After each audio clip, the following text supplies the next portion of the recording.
अनंत श्रेणी अर्थात infinite series में अभी तक हमने केवल ऐसी सीरीज ली हैं जिसमें कि n एक टर्म पॉजिटिव है।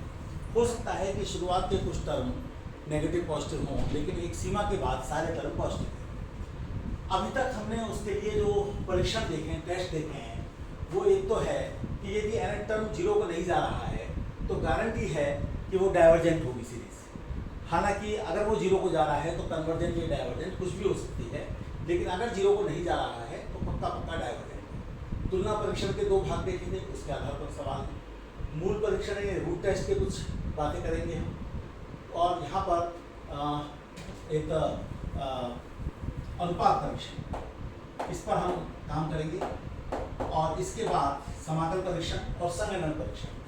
हालांकि कुछ और परीक्षण भी हैं, क्योंकि कुछ ऐसे प्रश्न हो सकते हैं अनंत श्रेणी के जिसमें कि ऐसा हो रहा है जिसमें कि इनमें से कोई टेस्ट ना लगे, लेकिन उनकी संख्या काफ़ी अधिक है और वो काफ़ी कम सवालों में लगते हैं, इसलिए उनका हम बात नहीं कर रहे हैं। तो हम क्रमशः एक एक सवाल को लेते हैं और उन्हें करते चलते हैं।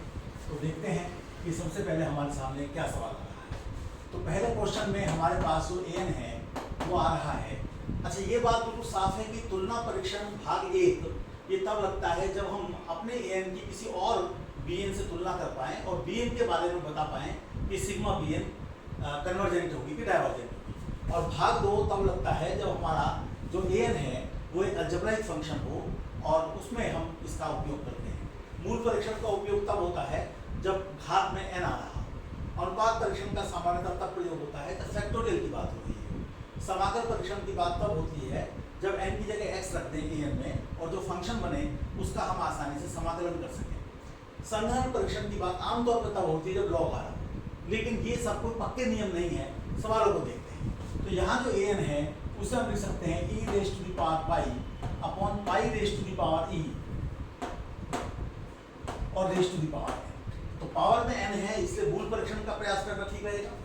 तो हम देखते हैं कि यहाँ से an raise to the power 1/n वो हमारे पास आता है e raise to the power pi upon pi raise to the power e, जो कि 1 से बड़ा है। तो ये जानकारी है कि ये बड़ा होता है इससे, ये आप अलग से देख लीजिए। तो इसका मतलब ये है कि जो हमारा सिग्मा an है वो डाइवर्जेंट है। तो ये आसानी से हमें देख लिया, हालांकि कोई और परीक्षण का प्रयास भी कर सकता है। दूसरे सवाल में देखने से ऐसा लगता है कि लॉग आ रहा है तो इसमें संगणन परीक्षण बनाएं, लेकिन यहाँ पर एक बात ये बिल्कुल साफ है कि जब n हमारा 3 या 3 से बड़ा हो जाएगा तो ये क्वांटिटी हमारी बड़ी हो जाएगी 1/√n से, और हम जानते हैं कि सिग्मा 1/√n डाइवर्जेंट है, तो इसलिए यह वाली श्रेणी सिग्मा an यह भी डाइवर्जेंट आसानी से हमें पता चलता है। तीसरे पर आते हैं। तो तीसरे में जो an हमको दे रखा है वो दे रखा है 1/n ln n raise to the power 3। तो संगणन परीक्षण एक प्रयास हो सकता है, लेकिन मुझे दिखाई दे रहा है कि अगर मैं इस इंटीग्रल की बात करूं जिसमें कि n की जगह पर मैं x कर दे रहा हूं, तो ये भी बड़ा आसानी से मैं कैलकुलेट कर पाऊंगा। अगर यहाँ मैं इसे इस प्रकार से कैलकुलेट नहीं कर पाता, यहाँ नीचे n नहीं होता, तो फिर मैं संगणन परीक्षण की तरफ जाता। लेकिन अब इसकी कोई आवश्यकता नहीं है। आप ln x को अगर t मानेंगे तो आपके पास में 1/x dx dt हो जाएगा, और ये फिर आपके पास बन जाएगा इंटीग्रल dt अपॉन tq। और आप x को 1 रखेंगे तो ये 0 आएगा, और x को इन्फिनिटी रखेंगे तो t इन्फिनिटी आएगा, और ये आपका t की पावर -3 है। तो इसमें आप एक जोड़ देंगे तो -1/2 और 1/t² है और 0 to इन्फिनिटी है, जो कि आप देख रहे हैं कि एक फाइनाइट नंबर है। तो फाइनाइट नंबर होने की वजह से ये जो इंटीग्रल है ये कन्वर्जेंट है। इसका मतलब सिग्मा an जहाँ an ये है, ये भी कन्वर्जेंट है। तो इस प्रकार से हमने 3 तक की चीज़ों को देख लिया। अब हम आगे की तरफ बढ़ते हैं, आगे के सवालों को देखेंगे, और हो सकता है कि कोई सवाल हमारा एक से अधिक परीक्षण से भी हो जाए। जैसे अभी जो हमने किया है वो हो सकता है संगणन से भी हो जाए। चौथे सवाल की ओर बढ़ते हैं। तो चौथे सवाल में बड़ा अजीब सा हो रहा है। an जो है वो 1 + cos n/n² हो रहा है, तो इसको मैं लिख सकता हूँ <2/n²। और तुलना परीक्षण भाग 1 से हम देखते हैं कि चूंकि ये कन्वर्जेंट है तो उससे छोटे वाली सीरीज भी कन्वर्जेंट है। हालांकि कोई ये कह सकता है कि 1 + cos n/n² बड़ा भी तो है हमेशा 0/n² से, लेकिन चूंकि ये हमारी कन्वर्जेंट है तो इससे हम इसके बारे में कुछ नहीं कह पाएंगे कि ये कन्वर्जेंट है कि डाइवर्जेंट है। तो यहाँ पर हमेशा जो रूल है वो एक दिशा में लगता है, दूसरी दिशा में नहीं लगता है। पांचवें सवाल की तरफ आते हैं। पांचवें सवाल में हमारे पास an जो हो रहा है वो 1/ln n होता है। अब आप एक बात समझिए कि जो ln n है वो हमारा बड़ा होता है n से, और log चूंकि एक इंक्रीजिंग फंक्शन है तो आप ये देख सकते हैं कि ln n छोटा होता है n से, तो हम ये देख सकते हैं कि जब फिर दोबारा हम log लेंगे तो इससे हमारे पास log n आ जाएगा और वो छोटा आ जाएगा n से। तो इसलिए ये वाली जो चीज़ है, ये वाली चीज़ हमारी बड़ी हो जाएगी 1/n से, और सिग्मा 1/n डाइवर्जेंट है तो इसलिए ये सीरीज भी डाइवर्जेंट है। तो इसलिए पांचवें के बारे में हमने आसानी से देख लिया। छठे पर आते हैं, तो छठे में an जो दे रखा है वो 1 - n/n 2 raised to the power n दे रखा है। तो हमको लगता है कि हम यहाँ पर मूल परीक्षण लगाएं, तो an raised to the power 1/n जब हम लेंगे तो 1/n raised to the power 1/n यहाँ पर आएगा, और यहाँ पर हमारे पास नीचे की तरफ n raised to the power 1/n आएगा और ये 2 आएगा। अब जब n टेंडिंग टू इन्फिनिटी होगा तो n टेंडिंग टू इन्फिनिटी पर ये क्वांटिटी 1 हो जाएगी। अब इसके बारे में हमको सोचना है कि हम क्या करें। तो मैं इसमें ये कर सकता हूँ कि मैं n टेंडिंग टू इन्फिनिटी कर रहा हूँ, तो ये वाली क्वांटिटी मेरी इन्फिनिटी को जा रही है, ये वाली 0 को जा रही है, तो मैं इसको एक तरीके से इस प्रकार की फॉर्म मानूँ कि ये मेरी एक infinity raise to the power 0 है, जो कि एक मेरी इनडिटरमिनेट फॉर्म है। तो मैं अलग से एक फंक्शन ले लेता हूँ और उसमें मैं थोड़ा जानबूझकर इसको x-1 कर देता हूँ, क्योंकि -1 तो मैं बाहर निकाल सकता हूँ, और यहाँ पर 1/n है तो मैं इसको 1/x कर देता हूँ, इसे y मान लेता हूँ, और x टेंडिंग टू इन्फिनिटी पर मुझे काम करना है। तो अगर मैं ln लूँ तो ये हो जाएगा ln x-1 divided by x। अब x टेंडिंग टू इन्फिनिटी पर ये वाली क्वांटिटी मेरे पास इन्फिनिटी को जाएगी और ये भी इन्फिनिटी को जाएगी। तो मैं अगर इसकी लिमिट निकालना चाहूँ तो इसकी लिमिट निकालने के लिए मैं इसको 1/x-1 करूँगा और ये 0 को जाएगी, और y e raised to the power 0 1 को जाएगा। तो यहाँ से अगर मैं -1 कॉमन निकाल लेता हूँ, उसका कोई महत्व नहीं है। तो n टेंडिंग टू इन्फिनिटी पर मैं क्या देखता हूँ कि y अप्रोचेस टू 1 है, तो ये वाली चीज़ मेरी 1/2 आ जाएगी जब मैं limit n tending to infinity लगाऊंगा। लेकिन ये मेरी ±1/2 होगी, तो इस कारण से ये थोड़ा पावर जो मेरी 1/n आएगी है, इसलिए ये टेस्ट यहाँ लगाना ठीक नहीं रहेगा। बल्कि ज़्यादा अच्छा है कि चूंकि इसमें मुझे काफ़ी कॉम्प्लिकेशन आ रहे हैं तो मैं रेशो टेस्ट लगा देता हूँ। तो मैं an+1 मूल टेस्ट में मुझे थोड़ी कठिनाई महसूस हो रही है, तो वो मैं जब लगाता हूँ तो मेरे पास कितना आएगा 1 - n+1 divided by n+1 2 raised to the power n+1, और जब मैं ऊपर की तरफ करूँगा तो ये हो जाएगा n 2 raised to the power n upon 1 - n। इसको मैं जब सिंप्लीफाई करूँगा तो नीचे की तरफ मेरे पास रह जाएगा 2, ये ऊपर की तरफ मेरे पास -n आएगा।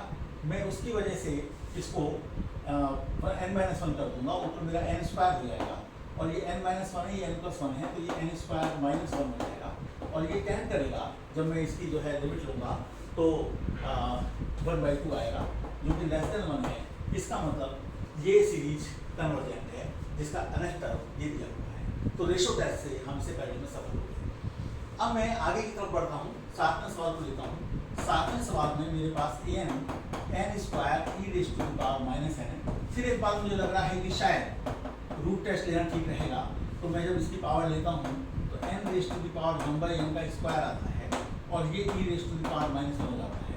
ये n टेंडिंग टू इन्फिनिटी पर 1/e को अप्रोच करता है, <1 है। तो रेशो टेस्ट जो रूट टेस्ट है, रूट टेस्ट से सिग्मा an कन्वर्जेंट हुई, तो इस काम को मैं देखने में सफल हो जाता हूँ। अब मैं 8वें सवाल पर आता हूँ और देखता हूँ कि 8वें सवाल में मैं क्या कर सकता हूँ। 8वें सवाल में जैसा कि मुझे दिखाई पड़ रहा है लॉग आ रहा है, हालांकि पावर n भी आ रही है, लेकिन मैं अभी और जब इसको x log x/2 raised to the power x करूँगा तो कॉम्प्लिकेटेड हो जाएगा, समाकल परीक्षण लगाना ठीक नहीं है। तो 8वें सवाल में मैं एक बार संघनन परीक्षण लगाएगा, तो मैं इसके लिए 2 raised to the power n a2 raised to the power n लगाता हूँ। तो 2 raised to the power n है ही, जहाँ जहाँ n आ रहा है उस जगह 2 raised to the power n कर दीजिए। तो 2 raised to the power n ln 2 raised to the power n divided by 2 raised to the power 2 raised to the power n, ये मेरे पास आ जाएगा। तो इसको जब मैं देखता हूँ तो ये थोड़ा सा मुझे एक कॉम्प्लिकेटेड रूप में दिखाई पड़ती है, इसलिए यहाँ पर इसको लगाना उचित नहीं रहेगा। तो मैं इसको नहीं लगा रहा हूँ, बल्कि मैं इसमें सोचता हूँ कि पावर अगर 1/n करता हूँ तो log n की पावर 1/n होगी, वो मुझे परेशान करेगी। तो मैं एक बार तुलना परीक्षण का ही प्रयास करेगा। तो an+1/n को मैं देखता हूँ तो वो है n+1 ln n+1 divided by 2 raise to the power n+1। Divide करता हूँ n से तो 2 रेज़ टू द पावर है और n ln n आता है, और ये हो जाता है मेरे पास n+1/n ln n+1/n+1, और ये n+1/n हुआ, ये मेरे पास ln n हुआ, और ये मेरे पास कट जाता है और 1/2 आता है। जब n टेंडिंग टू इन्फिनिटी होगी तो ये 1 आएगा, और जब हम इसको जो है इन्फिनिटी पे इन्फिनिटी मानकर एल हॉस्पिटल रूल से डिफरेंशिएट करेंगे तो ये भी 1 आएगा। तो ये टेंड्स टू 1/2 है, 1 से कम है, इसलिए सिग्मा an यहाँ पर कन्वर्जेंट है। तो इस प्रकार से यहाँ पर हमें साफ दिखाई दे रहा है कि ये हमारे पास एक अलजेब्राइक फंक्शन है। तो मैं इसमें क्या करूँगा कि मैं अपनी तरफ से bn चूज करूँगा, और bn चूज करने का मेरा एक तरीका है कि मैं bn में n की जो ऊपर पावर है मैक्सिमम वो लूँगा, और जो नीचे n की मैक्सिमम पावर है उसको मैं लूँगा, वो 7/2 है। तो मैं उसको लूँगा, तो ये मेरे पास 1/√n है।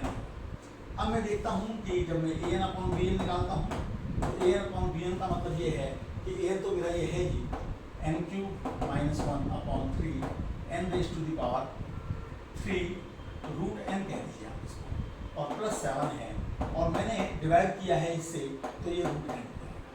तो मैं इसको लिख सकता हूँ n³ - 1 √n से मैंने यहाँ डिवाइड कर दिया, 3n³ + 7/2 है।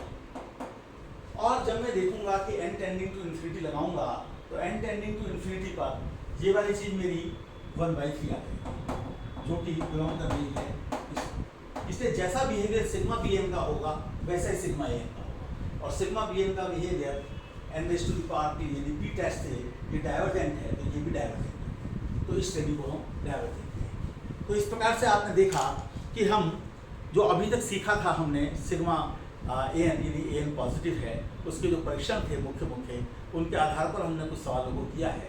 आशा है कि इससे आप कुछ और ताकत के साथ ये महसूस करेंगे कि सवालों को किया जा सकता है। आगे जब हम मिलेंगे तो हम अल्टरनेटिंग सीरीज के बारे में चर्चा करेंगे।